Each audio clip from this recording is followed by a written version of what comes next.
believe that progress would be slow in tackling these issues, most notably the child sex abuse of the last few years and child grooming gangs.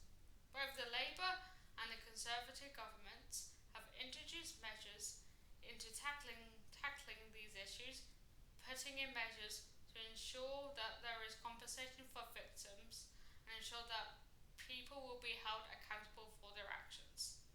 This, in my opinion, does not go far enough. While these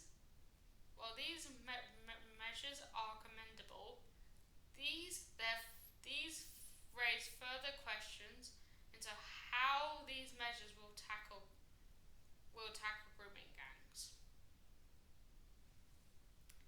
These authorities need to be held accountable for their actions, and people need to ensure that they have the compensation they need.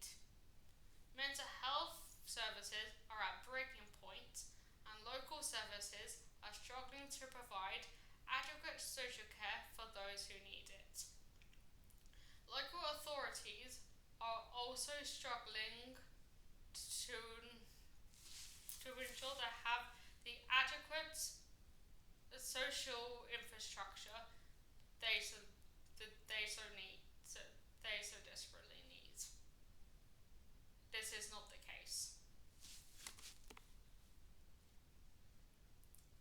The decision made by the Conservative government last year in 2024 also raised serious questions into how this case has progressed. This has therefore slowed down any meaningful action the case has had since then, since the decision was ultimately halted by law, since it was made in the House of Commons. While the Home Secretary has expressed their intentions or decision to introduce new criminal sanctions for those who cover up or fail to protect children, the reality remains that this law that law enforcement, as evidence as evidence in the investigation in the late 2010s, is by the omission of being not confident into gathering crucial information.